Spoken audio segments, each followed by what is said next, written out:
Record News Rural. Oferecimento. Bradesco, de ponta a ponta é com o Bradesco que o agro conta. Micro Essentials da Mosaic, MPS em grânulo único.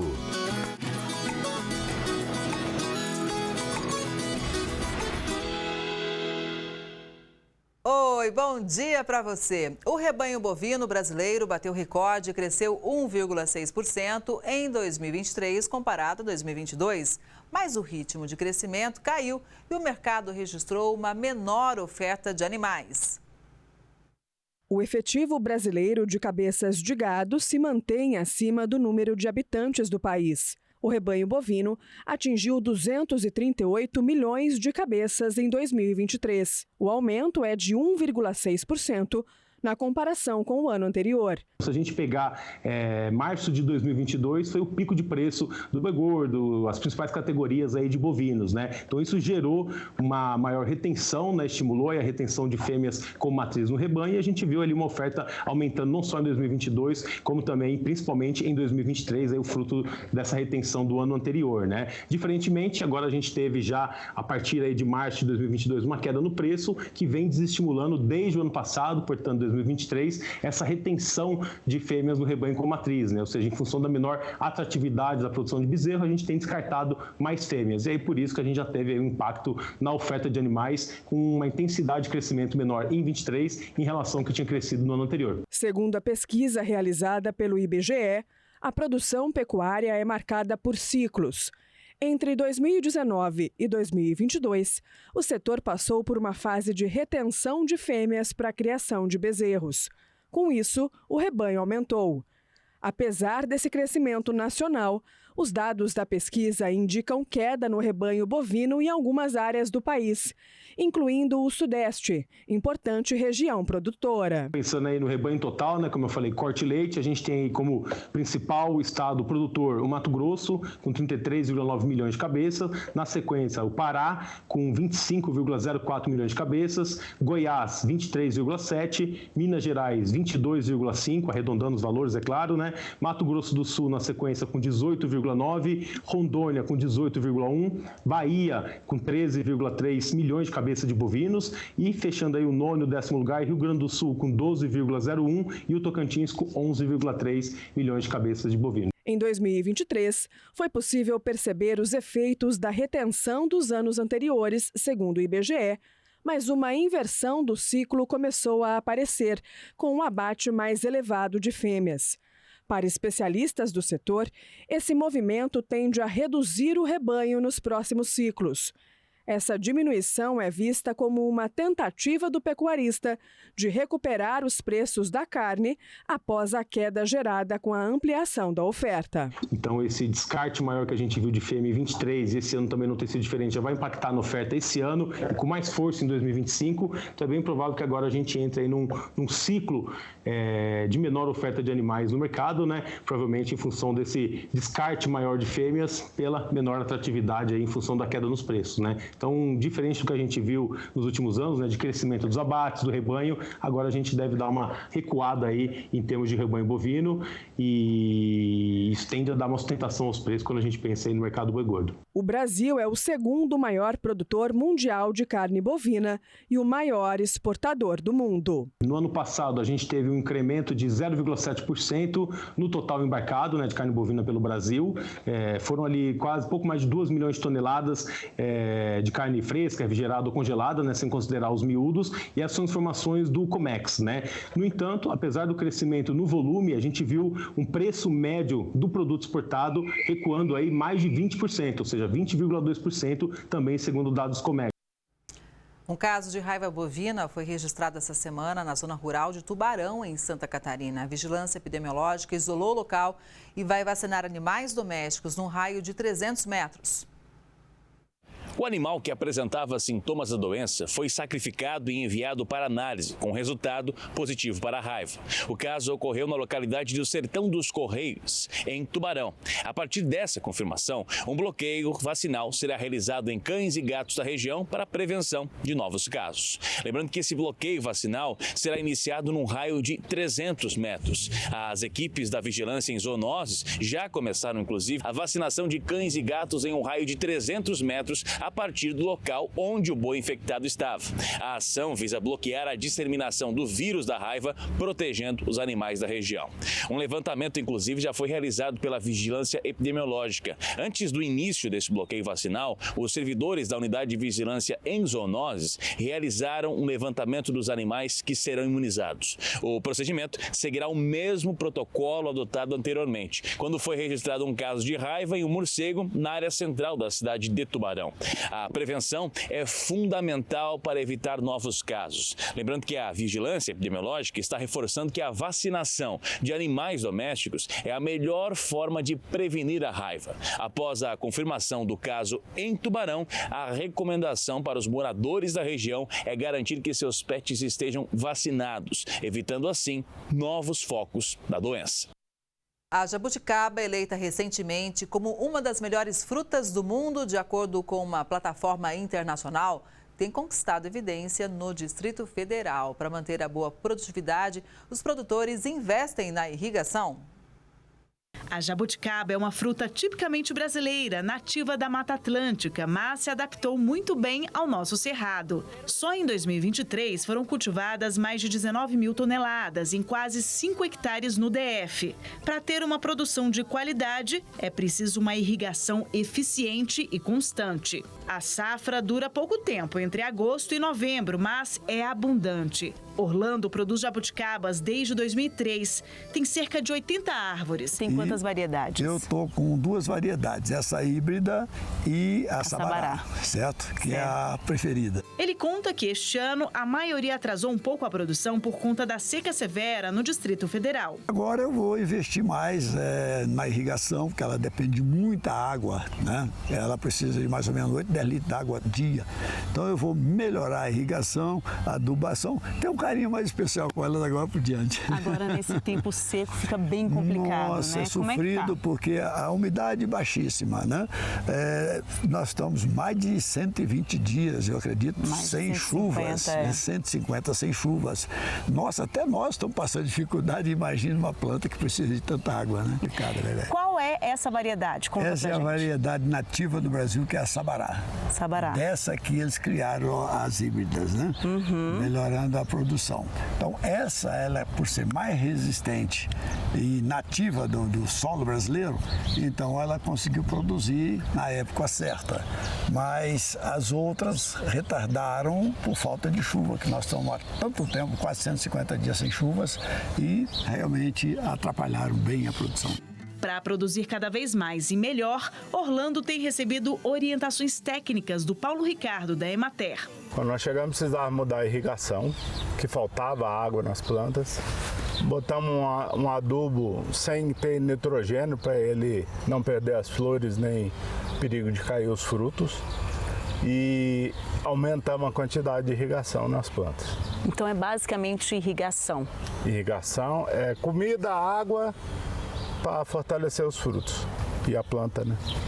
Ela precisa estar bem forte para produzir. E para aproveitar melhor a produção da fruta, a Camila, que também é dona da fazenda e esposa do Orlando, começou a fazer geleias, licores, vinhos e essas delícias que vocês estão vendo. E ela criou até o primeiro festival gastronômico de jabuticaba, que vai acontecer em outubro, é isso? Isso mesmo, dia 5 e dia 6 de outubro, sábado e domingo. A gente tem uma programação completa, né, fechada e completa, voltada para abrilhantar ainda mais, né, as nossas jabuticabas, que já são uma delícia.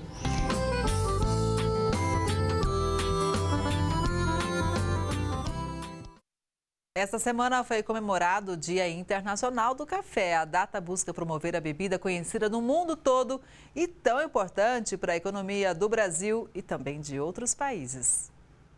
A data foi criada pela Organização Internacional do Café e busca promover o comércio justo, além de conscientizar sobre o impacto global dessa indústria tão importante para todo mundo. É uma ótima oportunidade para valorizar o trabalho dos agricultores e das indústrias, promover o consumo consciente e incentivar o comércio justo e sustentável. Um outro ponto do café é que ele é socializante. Ninguém gosta de tomar café sozinho.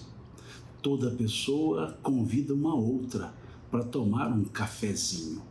Então o café, ele é mais do que uma bebida. Ele é uma parte da cultura mundial. O Brasil é o maior produtor e o maior exportador de café do mundo.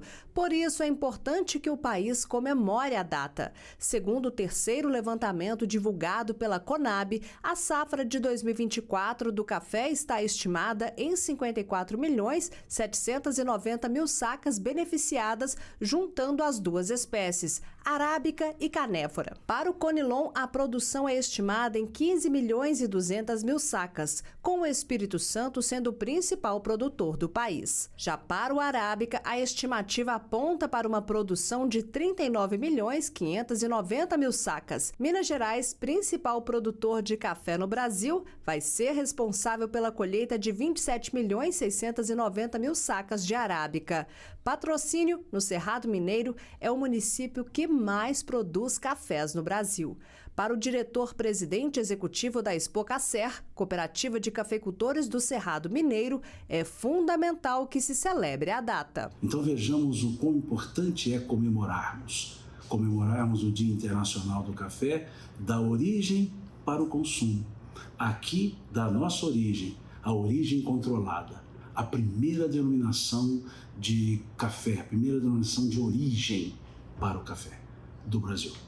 E mesmo com o preço do produto mais alto, o consumo não para de crescer. Segundo uma pesquisa realizada pela consultoria São Paulo Coffee Hub, em parceria com a Associação Brasileira da Indústria de Café, a ABIC, 51% dos entrevistados compram entre 3 e 5 pacotes de 250 gramas por mês, o que indica que o café faz parte do cotidiano em diferentes momentos de consumo. Além de oferecer vários benefícios à saúde, o café também tem grande importância econômica, social e ambiental. Ainda de acordo com a pesquisa divulgada pela ABIC, no Brasil, o sul de Minas Gerais é a origem preferida para 20,6% dos amantes de café. Em seguida, aparece a Mantiqueira de Minas, com 17,8%. E ainda o Caparaó, com 15,4%, Cerrado Mineiro, com 12,3%, Montanhas do Espírito Santo, com 10,4%, a Chapada Diamantina, com 6,7%, Alta Mogiana, com 6,3%, Matas de Minas, 6,2% e a Amazônia, com 1,1%. Entre os métodos de preparo mais usados pelos coffee lovers está este aqui, o V60. 26,5% dos entrevistados escolheram este como o melhor preparo para a bebida, mas a prensa francesa e o coado tradicional também apareceram na pesquisa, com 16% e 14%, respectivamente. O importante é que, além deles beberem os filtradinhos tradicionais, que eles venham conhecer, continuem tomando café especial, continuem provando, aprendendo a degustar esses cafés que são tão especiais para nós. Eu tô lá no especial e quando a gente chega nesse nível, a gente fica um pouco chato, para ser bem sincera, né? E aí é muito difícil a gente voltar. Então hoje eu já tô consumindo os cafés mais especiais que tem todas essas características envolvidas, né? Independentemente do tipo de café ou método de preparo, o importante é celebrar essa bebida tão amada no mundo inteiro. Vamos todos celebrar esse dia com uma xícara de café do melhor café do mundo. O nosso, é claro.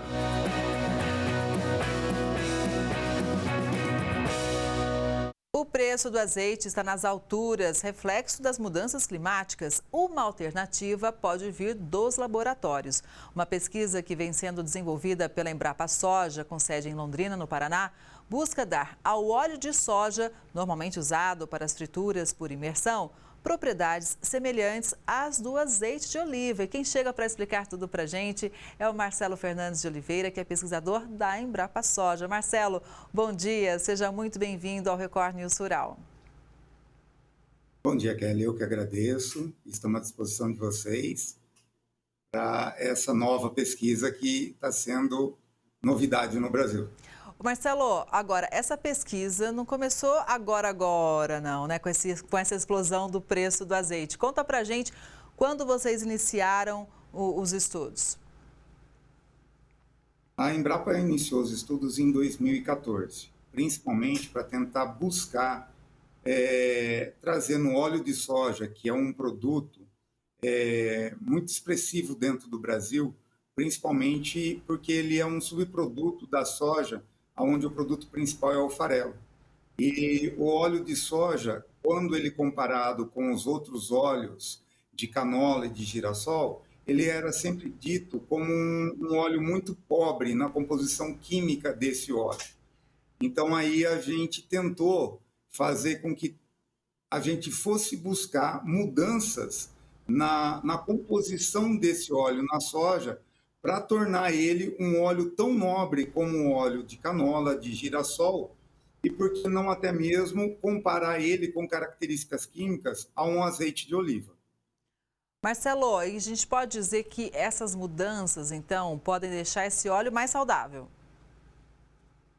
Sim, olha, quando nós começamos essas mudanças, a gente focou principalmente ao azeite de oliva. Em termos de propriedade, tá? Isso a gente gosta bem de dizer. O gosto do óleo de soja nunca vai ser o mesmo gosto do azeite de oliva, tá? Mas em termos de características químicas, de trazer benefícios à saúde, hoje ele é tão melhor quanto ao azeite de oliva. O que nós fizemos? Nós principalmente buscamos no germoplasma de soja mutações que existiam em diversos materiais e tentamos reunir eles em uma única variedade para trazer essa características aonde, principalmente, eu vou tentar buscar um óleo com alto teor de ácidos graxos oleico. O que é isso? Por isso que o nome vem de azeite de oliva, porque o azeite de oliva ele tem mais que 70% da composição dele é desse ácido graxo oleico. Então, quando nós trouxemos isso para a soja, a gente obteve uma soja com teores acima de 80%. Então, o que isso ele trouxe? Principalmente é um óleo mais saudável, porque quando eu aumento essa característica da composição dos ácidos graxos oleico, eu reduzo principalmente aqueles saturados, que são não tão benéficos em relação ao colesterol. Com essas mudanças, a gente também conseguiu fazer com que esse óleo ele seja um óleo que ele tem uma estabilidade oxidativa muito melhor. O que significa isso? O tempo dele de fritura é muito maior quando comparado ao óleo de soja convencional. Um óleo de soja convencional, em várias pesquisas mostram, que se você utilizar ele durante 8 horas por dia, ele vai ter uma vida útil aí de 4 a 5 dias. E esse novo óleo, ele vai ter uma vida útil até de 12 dias. E ele também tem um ponto de fritura, de temperatura, ele tem uma maior estabilidade, onde eu consigo até 10 graus. E isso faz com que eu utilize o óleo muito mais, ele dê mais essa crocância. E aí, dentro desses benefícios, porque você fez uma alteração nesse óleo, até na limpeza, em cadeias de fast food, por ele ter uma polimerização mais estável, ele gruda menos nas frigideiras e ele suja muito menos. Então, isso daí foi assim, muito benéfico também na saúde. Ele é um óleo mais leve, o gosto dele é um pouco menos expressivo, tá certo? Então, ele vai agregar essas propriedades e eu tenho até assim, um tempo de vida muito maior dele. E com esse tempo de vida maior, eu consigo utilizar até menos conservantes em produtos embalados, certo? Então, essa foi, assim, na parte de saúde, na parte do uso da soja na alimentação um dos benefícios desse óleo. Bom, quanta vantagem! Estou quase te pedindo para você me enviar aqui pela TV um pouquinho desse óleo, porque só de não grudar tanto na panela já é uma vantagem em tanto. Agora, Marcelo, você comentou sobre o sabor em relação ao azeite e você falou também que o sabor dele é um pouco mais ameno, vamos dizer assim, né? Isso em relação ao óleo de soja, então, também? Fala um pouquinho da dúvida do sabor, porque todo mundo já me perguntou aqui no ponto. Isso, olha, porque assim, ó, o azeite de oliva ele tem um sabor característico, o óleo de soja teria outro, tá certo? Mesmo ele, quando comparado com esse óleo de soja normal, ele é um pouco mais leve, tá certo? Então, o sabor dele também, ele é um pouco mais familiar, entendeu? Com óleos como canola, com óleos como de girassol. Então, eu consigo fazer com que esse óleo ele mude essas características também de sabor nessa questão. E tudo isso que você trouxe de vantagem para a gente também, obviamente, impacta na nossa saúde, né? Então, eu acho que essas mudanças químicas na composição vão ter reflexo também na saúde do consumidor. Sim, sem dúvida, porque se você vê, quando a gente fala assim, óleo de girassol, um óleo de canola, um de amendoim, são óleos muito caros, comparado com o óleo de soja. E sempre se rotulou muito com o óleo de soja não sendo um óleo nobre, tá certo? Então, com isso, aquelas pessoas que utilizam óleo de soja para temperar uma salada, para cozinhar, com esse óleo alto-oleico, entendeu? Ele vai ter um ganho na alimentação e na saúde dele. Por quê?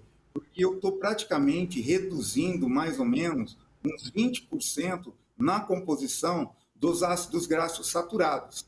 E quando eu faço isso, eu mexo, isso aí está relacionado também numa cadeia que a gente fala, que é numa cadeia que eu uso de gorduras saturadas. Desde janeiro de 2023, a Anvisa decretou uma lei onde é proibido eu fazer a hidrogenação, mesmo que seja parcial, na indústria. Então, quando eu vou para a indústria de margarina e indústria de bolachas, quando eu utilizo óleos normais de soja, eu tenho, a gente falou assim, quando eu falo em composição de ácidos graxos, eu tenho assim os ácidos graxos saturados e os poliinsaturados. Esses poliinsaturados, eles não são tão estáveis na natureza. Então, para que eu possa dar essa estabilidade para entrar na indústria alimentícia, eu tenho que injetar hidrogênio. E quando eu injeto hidrogênio para quebrar essas duplas ligações, eu faço com que eu quebre a molécula e eu tenha um formato de espelho da molécula, a molécula cis e a molécula trans. E essa molécula trans, ela é cancerígena. Então, vários países da Europa e Estados Unidos já baniram esse processo há muito tempo. E com esse óleo, eu faço com que praticamente eu não tenha esse processo e praticamente eu zero as minhas moléculas trans. Então, eu tenho um óleo que ele não é cancerígeno, tá certo? E trazendo muito mais benefícios à saúde humana. O Marcelo, explica para a gente agora, por favor, em que pé que está a pesquisa, né? E se já existe uma expectativa sobre em quanto tempo esse óleo pode estar no mercado brasileiro. Como eu disse para você, Kelly, a pesquisa começou toda em 2014 e naquele momento o foco nosso principal era somente o óleo para consumo humano, tá certo? Nessa parte de questão de ser um óleo saudável. Aí, o mundo inteiro busca hoje por fontes alternativas, principalmente numa eficiência energética. Aí nós começamos a estudar vários nichos de mercados e como eu teria que ter um óleo de melhor qualidade, tanto para o consumo humano como para a indústria. E nesse meio onde a pesquisa começou em 2014, a partir de 2018, 2019, nós vimos que, além do alto oleico, se eu reduzisse praticamente o outro ácido graxo poliinsaturado, que era o linolênico e o linoleico, para tentar transformar tudo em oleico, eu ia ter um óleo que seria uma matéria-prima primordial, principalmente na produção de combustíveis sustentáveis, que hoje é o que todo mundo busca, principalmente dentro dessas vários acordos que o Brasil tem feito em termos assim de SAF, que é o combustível da aviação mais corretamente possível, o biocombustíveis na área de biodiesel e de bioverde. Então, quando eu tenho essa mudança para um óleo alto oleico e baixo linolênico, eu vou ter um óleo com uma estabilidade oxidativa e durabilidade e eficiência energética muito maior.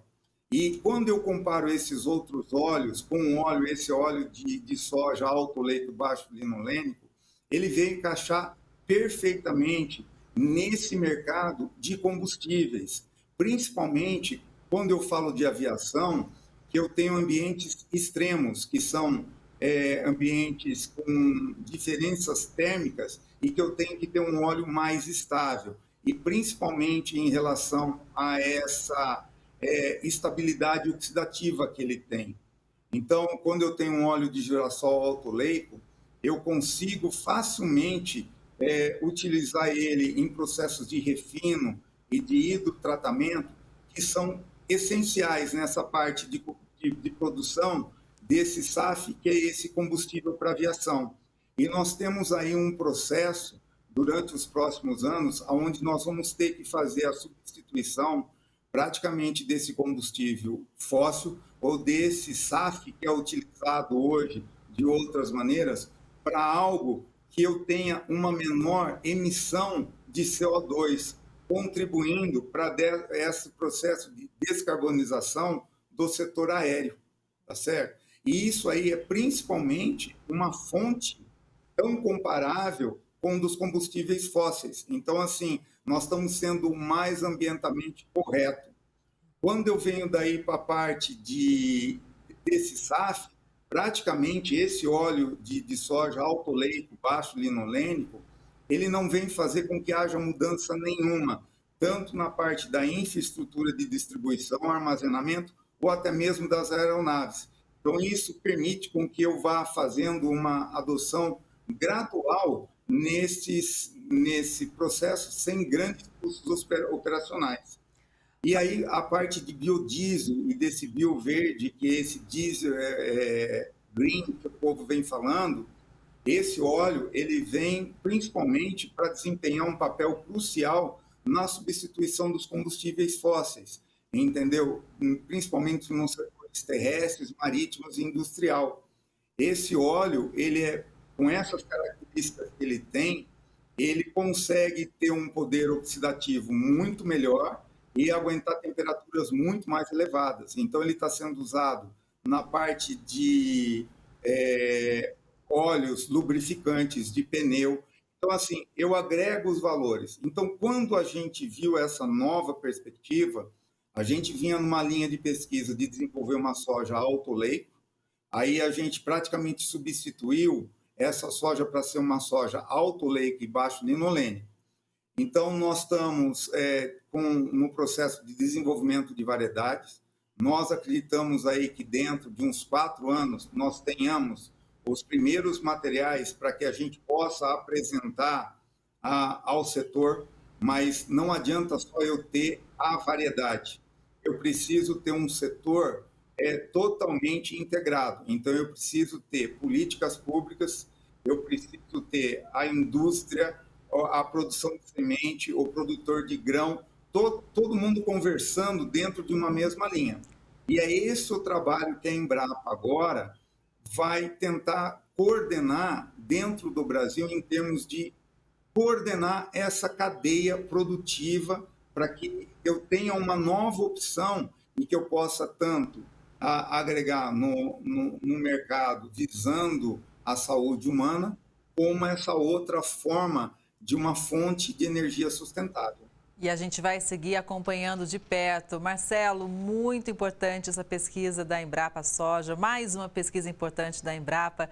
Estamos sempre de portas abertas. Um bom dia para você. Muito bom dia e muito obrigado. E essa edição do Record News Rural vai ficando por aqui. Obrigada pela sua audiência. A gente se vê no próximo programa. Até lá!